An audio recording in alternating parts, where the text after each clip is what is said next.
السلام علیکم ناظرین، امید ہے آپ خیر و عافیت سے ہوں گے۔ جیسا کہ آپ جانتے ہیں کہ اسرائیل کی طرف سے فلسطین اور غزہ کے مسلمانوں پر کیا کیا ظلم ہو رہا ہے۔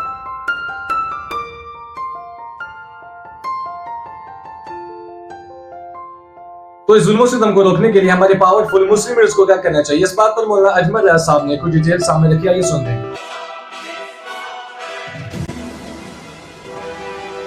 اتحاد اور اتفاق کی ضرورت ہے۔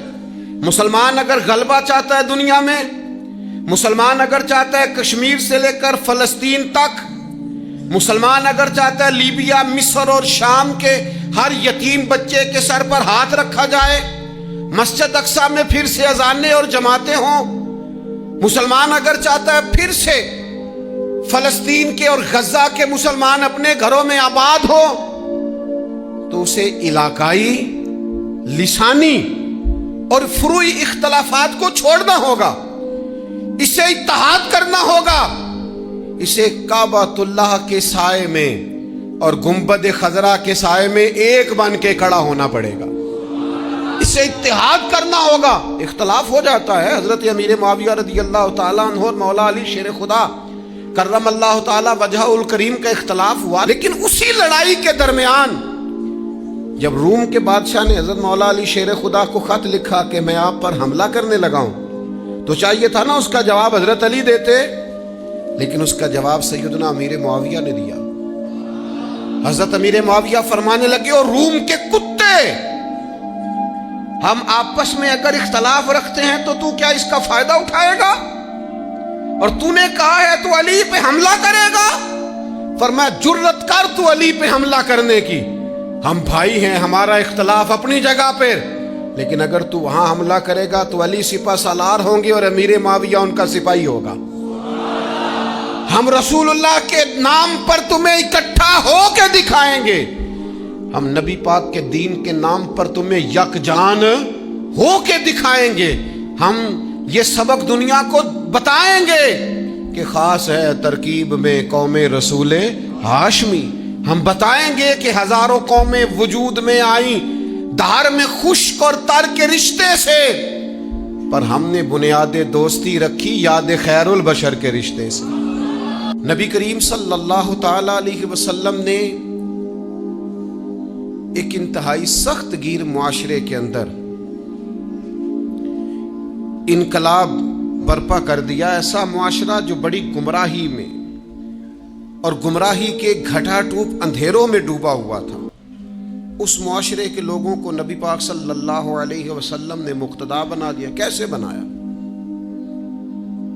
3 چیزیں، اور اگر کوئی زیادہ فوکس کرے گا تو زیادہ سے زیادہ 4 چیزیں حضور نے معاشرے میں پیدا کر دی، اور معاشرہ مقتدا اور پیشوا لوگوں کا معاشرہ بن گیا، صالحین کا معاشرہ۔ کیا چیزیں حضور نے پیدا کی؟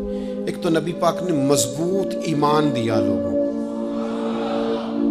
وَبِالْآخِرَةِ هُمْ يُوقِنُونَ، آخرت پر ان کا یقین کامل بنا دیا۔ مرنا ہے، اللہ کے حضور حاضر ہونا ہے، زندگی عارضی ہے، وَالْآخِرَةُ خَيْرٌ وَأَبْقَىٰ، آخرت بہتر ہے اور ہمیشہ رہنے والی ہے۔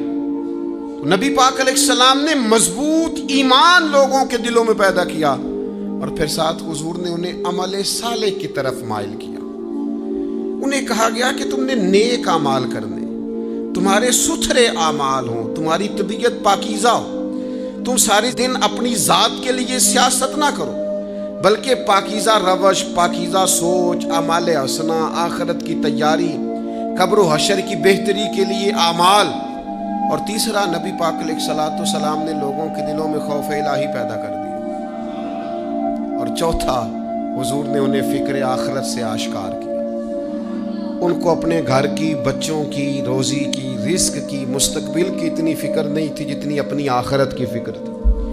خوف الہی اور فکر آخرت اتنی بڑی 2 اہم چیزیں ہیں جو انسان کو طاقتور کر دیتے، اور اگر یہ دونوں چیزیں موجود نہ ہوں تو بڑے دینی کام کرنے والے بھی دنیا دار ہوتے ہیں۔ بہت سارے لوگ ہیں دین کا لیبل لگایا ہوتا ہے، دینی کام کر رہے ہوتے ہیں، لیکن اس کی بالکل اوٹ کے اندر چھپ کر وہ ساری دنیا داری کر رہے ہوتے ہیں۔ ان سے تو کئی دنیا دار اچھے ہوتے ہیں جن کے پاس لباس تو مذہب کا نہیں ہوتا، لیکن ان کا باطن سارا کا سارا اللہ رسول سے جڑا ہوا ہوتا ہے۔ تو ایک تو مضبوط ایمان، دوسرا اعمال حسنہ، تیسرا خوف الہی، چوتھا فکر آخرت. یہ نبی پاک علیہ السلام نے لوگوں کے دلوں کے اندر ودیت کر دی چیزیں. من عمل صالحا من ذکر او انثى فهو مؤمن فلنحيينه حیاتا طیبہ. جو بھی تم میں نیک عمل کرے، چاہے مرد ہو چاہے عورت ہو، شرط ایک ہی ہے، ہو مومن. فَلَنُحْيِيَنَّهُ حَيَاتًا طَيِّبًا. رب کہتا ہے ہم اسے پاکیزہ زندگی عطا فرما دیں گے. ناظرین یہ ویڈیو اچھی لگے تو لائک کیجئے گا، سبسکرائب کیجئے گا. یہ ویڈیو آپ کو کیسی لگی ہے کمنٹس میں بتائیے گا. پھر اگلی ویڈیو میں، تب تک کے لیے اللہ حافظ.